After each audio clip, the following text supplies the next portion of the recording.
Hello, I'm Recky J. Welcome back for part number 2 of OverSimplified, the Pig War. The first part was amazing. Reason why I have no clue what it was about. I don't know anything about it. It was just amazing, and it was kind of hard to grasp. I saw that in the bigger picture, but it's kind of small. It's about an island, and we got the British colonizing America, and we got America getting stronger and stronger, saying this is ours. There was a bunch of lines going, and there was this island that was in a disagreement.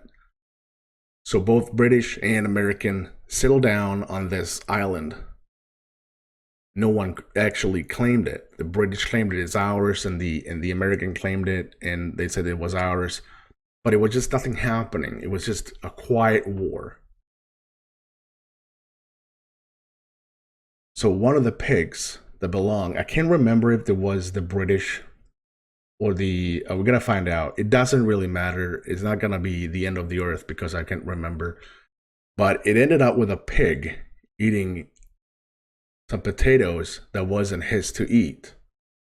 And the owner of the potatoes got a bit angry, and we heard gunshots. So I'm just going to assume that the individual shot and killed the pig. And that's the war starter. That's how that all started. I don't know, but we're going to find out part 2. If you have missed part 1, I can see if I can add it somewhere up here for you, so you don't have to look for it. See that first before you do this one. Before we start the reaction of part 2, I thank my wonderful supporters of Recky J. And we, of course, start with the channel members. You can see them on the screen right here. Thank you, guys. There's no words to describe how thankful I am. And, of course, we got the Patreons. Many of the Patreons has been here for a long while, and there's no words to describe. There's love. Thank you. Thank you. And of course, we got the great Patreon Supreme donators, Sean Pearson, Buddha Squirrel, and David Banks. And thank you so much for the support, guys. It's amazing. Don't believe it or not, but they get this. This is a postcard with a personal message, and I send that to you after 2 months as a Supreme Tier donator. If you want to join them, the link for my Patreon is in the comment section, or just hit that join. Let's go.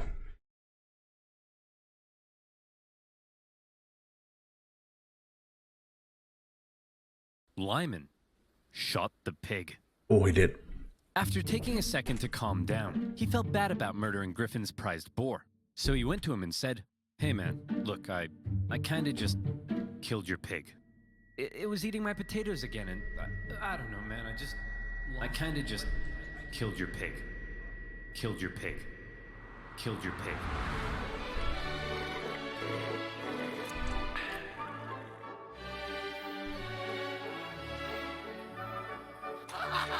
That pig is the cutest thing I ever seen, though. You swine! No, the swine is the one I killed. I'm Lyman.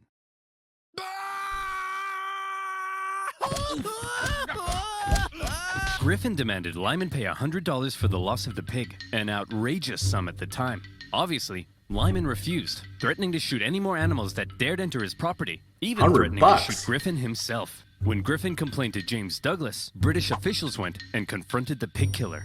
Again, they insisted he pay up, and if he didn't, Lyman claimed they threatened to arrest him and take him back to Victoria. British officials arresting an American on American soil and trying him under British law? Now that's controversial. And it's a controversy that attracted the attention of an American general in charge of the Department of Oregon, one William S. Harney. This guy, General Harney, had a reputation. He's the kind of guy who invades Mexico without orders, wasting valuable resources and creating an embarrassing situation for everyone involved. He's the kind of guy who has one of his own men arrested for writing the wrong header on a report. He's the kind of guy who finds a dog digging up his yard and then chases it for 1.5 miles just to give it a beating. He hated superiors, hated being told what to do, and had been court-martialed 4 times for disobeying orders. Contemporaries described him as an imbecile. All matter and no mind. An arrogant humbug. And a laughingstock. Like I said, General Harney. I mean, there's always one general that is just not really getting the program, if you know what I mean. Had a reputation. He hated the British and was out for any opportunity to earn personal glory for himself. By some accounts, he even wanted to become president. And so, in July 1859, when he happened to visit San Juan Island, and he learned of the plight of the Americans living there, the shooting of a pig, and the British threat to arrest Lyman Cutler, General Harney went into scheme mode. Hey yo, Captain Pickett. Yes, sir. Listen carefully. I need you to go pick up some flowers and bring them to my place later. I've got a plan. Here I am, sir. What's the plan? Pickett, you and I are going to start a war. What do you mean, sir? Okay, listen up. An American man shoots a worthless pig on San Juan Island, and the British threaten to arrest him. Outrageous, but we can use it. We get the settlers there to send us a petition saying they need American troops for protection. That's when you go with your men and occupy the island. The British will find American troops on an island they consider theirs so offensive, they won't hesitate to blow you to smithereens. Then, it's war. We bring in reinforcements and we fight back. I'll write to Washington, D.C., letting them know what's happening. But here's the kicker. My letter will take 6 whole weeks to get there. Before the government even gets a chance to respond, telling me I'm an idiot and ordering me to cease fire, the island will be ours. Hell, we could even invade Vancouver Island or British Columbia. It's foolproof. Wow, very impressive, sir. But I gotta add. Now I'm gonna say now I'm very eager because this individual, this general, is just taking matter in his own hands. He doesn't ask for his like superior officer, whatever you wanna call it, to actually make the attack, which is just mind-blowing. That would never happen today in modern times.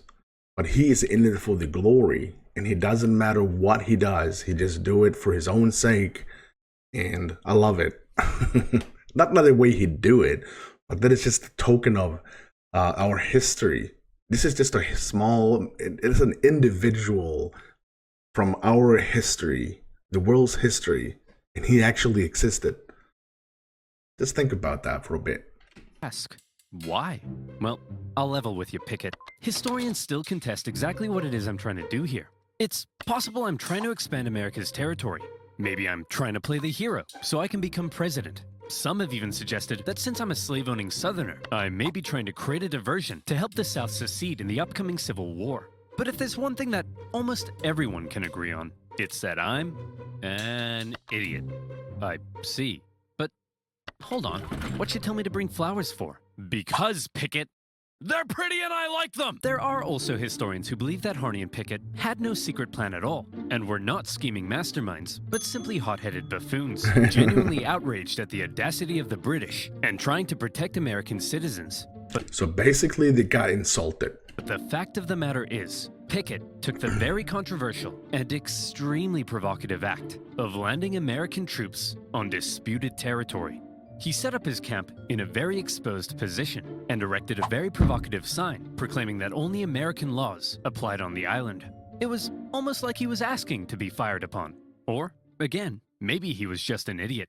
When a British official sent to the island to get rid of the unruly American settlers now saw that there were American troops, he demanded they leave. He was obviously told to go suck an egg. When Douglas found out, he was enraged. To him, the American landing constituted an invasion. Harney sent a report back to the War Department in D.C., justifying his actions with exaggerated claims of British villainy. But he knew it would take 6 weeks to get there, and another 6 weeks for their reply to come back. For now, the situation was entirely in the hands of local military and government officials, and the ball was in the British court. Would the temperamental Governor Douglas and the powerful British Navy respond to the American provocation with force? Were Britain and America really about to go to war over the shooting of a pig?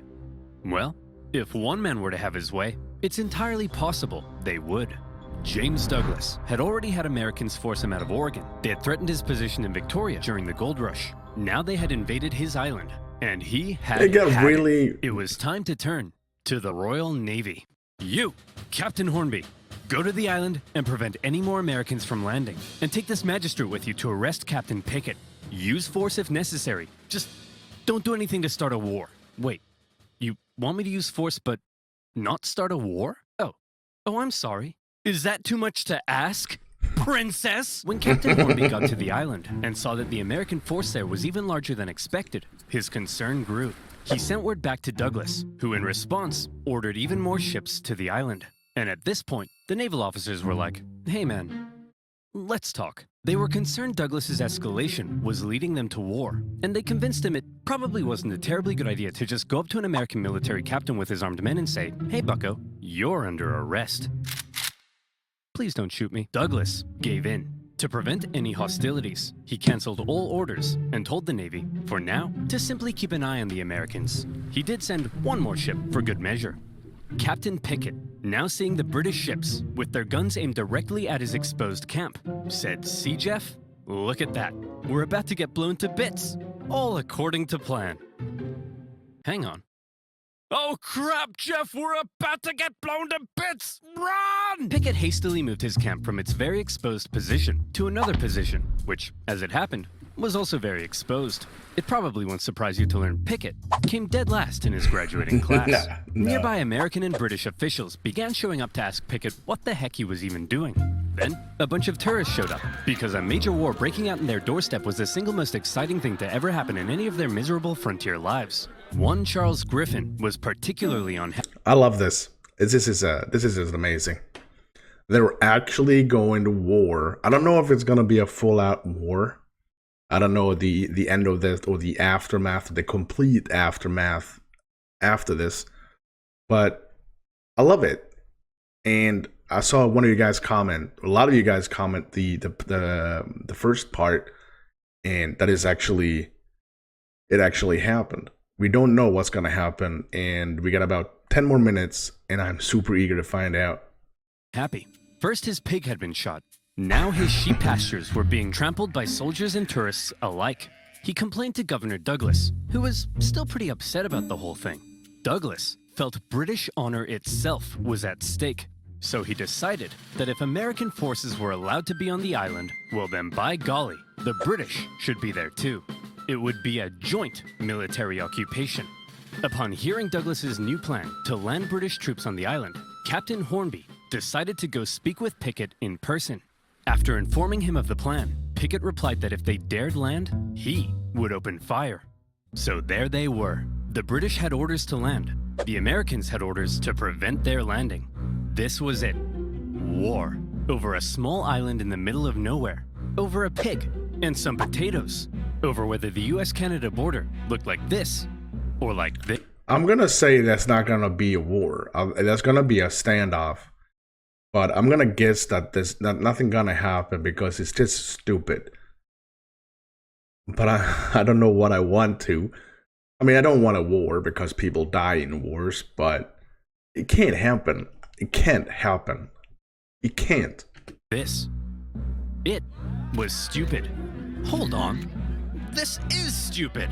To heck with it. I'm not landing those troops. I'm not gonna be the one who starts a war. The captain decided not to follow Douglas's order. And good thing he didn't, because pretty soon after that, the leading British admiral in the entire Pacific region showed up. Oh shit. Rear Admiral Baines outranked Governor Douglas. When he heard of everything that had been going on, he was stunned. But when he heard that Hornby had refused Douglas's plan to land troops, Baines could have kissed him. Whether he did or not, history doesn't tell. Nope. But I like to think they did. The Rear Admiral canceled all of Douglas's orders and instead pursued a policy of not interfering with the Americans until he could contact the British government. The Americans, not knowing the British no longer intended to land, had sent reinforcements and began fortifying. But even still, the British Navy did nothing. And finally, when word made it across the planet, informing the two governments of the ongoing crisis, everyone was shocked. Holy crap! Harney landed troops on disputed territory? Man, I hope the British find out about this. Buchanan? Oh crap! The British! Why are we getting reports of American troops on San Juan Island? Whoa! I don't know, man. Nothing to do with me. But you're the president. What? Breckenridge? Am I the president? Yes, sir. And hey, we got a problem. It looks like the southern states are considering seceding, and we're headed for the biggest crisis in the history of the nation. And it's your job to fix it, sir. Sir? Oh no. Go away. Not the curtain again, Mr. President. I'm not here. Buchanan. Back in the Pacific Northwest, Harney was beginning to realize the government may not be terribly impressed with his reckless actions, so he began firing off even more aggressive letters, justifying what he had done. Tell him the British were sending bands of Indians to attack our men, and that they're big meanies with coal for hearts, and that they made me cry like a little girl. Wait, no, that makes me sound weak. They made me cry like a big girl. Yeah, that's it. When the president received Harney's new letters, his anxiety only grew stronger. Oh, crap. Hey, General Scott, please make this go away. Leave it to me, sir. General Winfield Scott was the commanding general of the entire U.S. Army. Well known for his negotiation skills, he was a veteran of the Mexican-American War, during which time he had to deal with General Harney's idiocy and insubordination. And he watched as Harney got away with it all, thanks to his friends in high places. It's safe to say that Scott... That's how it goes. Friends in higher places. You can do pretty much what you want. But if you have friends in higher places, nothing really happens to you. I can just take a parallel to the Swedish government today. Really did not like General Harney. By now, General Scott was racked with gout, and he was so big, he had to be hoisted onto his ship in a basket. Nevertheless, he began the long journey to the Pacific Northwest. Okay, everyone, get over here. Will somebody please tell me what the heck is going on? I'll tell you, General. It all started on one fateful day last summer. Spuddy? All right, you damn dirty pig. That's the final straw. What? Hey, you can't get away from me! Look at that pig. Nowhere left to run, eh? I'm gonna enjoy this. Lyman, if you spare my life, I grant you 3 wishes. Was that the Morgan Freeman? I'm pretty sure that was that guy.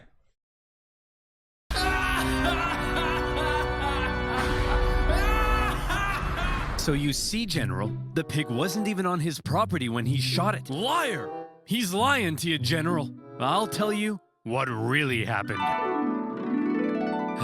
What a pleasant summer's afternoon here on my humble farm. It's just me and my beloved potatoes. I'm so happy. Say, Lyman, them some nice spuds you got there. Would be a shame if somebody ate them. No, not again, you beast! Leave my potatoes alone! Yeah, I'm gonna eat them, Lyman. I'll eat them, and then I'm gonna eat you. Stay back! I'll shoot! Go ahead, punk. Make my day. Shoot me! Shoot me! He made me do it! He made me do it! So you're telling me you guys nearly started a war with the strongest naval power in the world over the shooting of a pig? Yeah, now he's starting to get it. Not only the pig, sir. The British then threatened to arrest this poor, pure American soul. Thank you, General. Shut up. I don't care about you. Okay, I've made up my mind. You're an idiot. You're an idiot. You're an idiot. You're an idiot. You're an idiot. You guys are fine. And you two are the most mind-numbingly brain-dead ding-dongs I've ever encountered in all my life, and I'll see you in my office. Okay, Harney, listen. Fire him. With the Brits. Fire him. Here's how it's gonna be. Both sides will maintain a small force on the island for a joint military occupation until our two governments can decide who owns the island. Now, the only way they'd agree to that is if Pickett is removed from command, so I'm replacing him with Captain Hunt here. Now, Harney, listen to me. Do not, under any circumstances, put Pickett back on that island, okay? I mean it, Harney. Do not order Pickett back onto the island. Understood? He's gonna order Pickett back to the island. I can just feel it. Yes, sir. Good. I'll see you, Globos, later. Is he gone? I think so. Good. Hunt, you're fired. Pickett, you're going back on the island. All right, you psychopath. I've been waiting years for this. I hate you. I've always hated you. Harney had not only ordered Pickett back onto the island, but his department even notified the British that it did not... Friends in high places. Friends in high places. ...not recognize the joint occupation settlement, while everyone else had decided on peace. Harney appeared to still be threatening war. Needless to say, a furious Winfield Scott soon removed him from command and sent him elsewhere. In Harney's absence, the joint occupation went ahead, and the troops actually got along together quite well. The British attended 4th of July celebrations at the American camp, while the Americans visited the British for Queen Victoria's birthday. Even Pickett became good friends with his British counterpart. War, it seemed, had been avoided, thanks largely to the level-headed actions of the Royal Navy and General Winfield Scott. Of course, the islands were still in dispute, and the question of who exactly owned them still had to be answered. That answer would have to wait, because while San Juan was at peace, the nation was tearing itself apart. When civil war broke out in 1861, the issue of San Juan just wasn't that important. Harney, despite being a Southerner, remained in the U.S. Army, but was eventually removed from command at St. Louis when his loyalty to the Union came under suspicion. Wow. Famously, Captain Pickett, a native Virginian, went on to become a Confederate general. Pickett's charge at the Battle of Gettysburg remains one of the most famous moments of the entire war and marked a major turning point. U.S. relations with Britain actually soured during the war. The British, missing their supply of southern cotton, initially looked like they may intervene on the side of the Confederacy. There was the Trent Affair, when Confederate diplomats were discovered and arrested on a British mail steamer. And then there were the British-built ships, sold to the Confederacy, that wreaked havoc on northern commerce. When the Civil War ended, furious American politicians called on the British to pay reparations. And by now, a long list of hot issues existed between them. And yes, on that list remained, 12 years later, still the issue of who owned these gosh darn islands. That issue, it was finally agreed, would be submitted to international arbitration.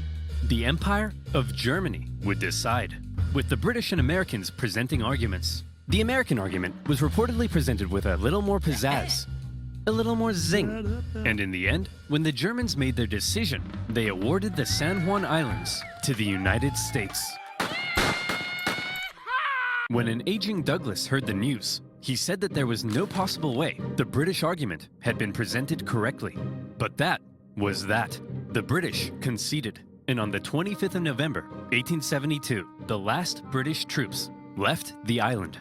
As the Americans entered the British camp to raise their flag, they found that the British had removed the flagpole. One last up yours to Uncle Sam. By this time, Charles Griffin had already left the island, and the Hudson's Bay Company eventually sold their sheep farm. And so, there you have it. A dangerous situation that almost brought two great powers to war, triggered by the shooting of a pig. But thanks to more level-headed minds and an eagerness for peace and cooperation, conflict was avoided, and the only casualty of this pig war was, well, just a pig. But how different could things have been? What if the... I'm gonna say this. What if the level-minded captains followed through the order from Pickett or Harney and actually landed on the island?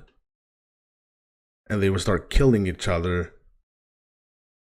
and we would read about it, and I would watch this video, and it was actually a war. People got killed over the fact that the pig got shot. I'm an animal lover. I don't really like the fact that actually a pig got shot, but wow. I'm happy that they actually had level-minded captains and said, this is just a stupid thing to do. I'm not going to do it.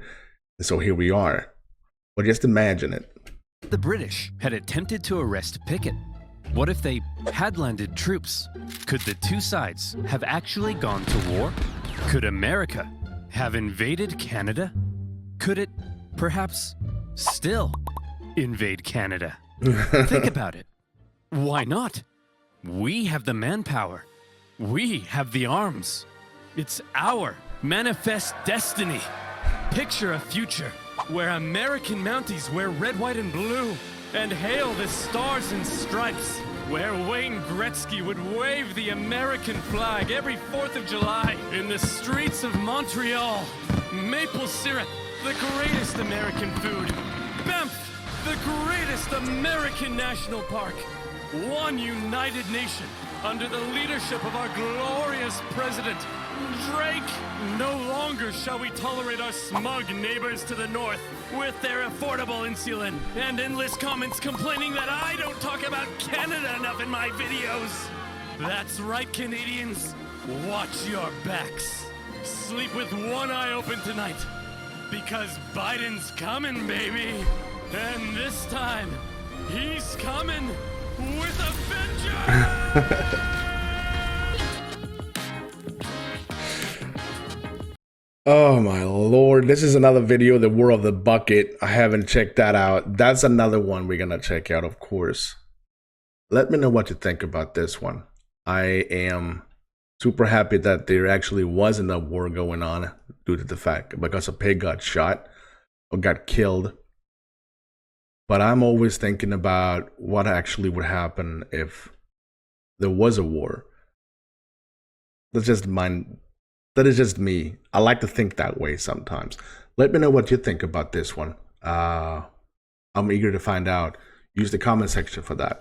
And of course, if there's anything else you think you want me to react to, not limited to OverSimplified, just history in overall or in general, use the comment section for that as well. And if you want to join Patreon, comment section that as well, or hit that join. Get a lot of benefits for being a supporter of Recky J. Go check it out. Until next time, stay safe.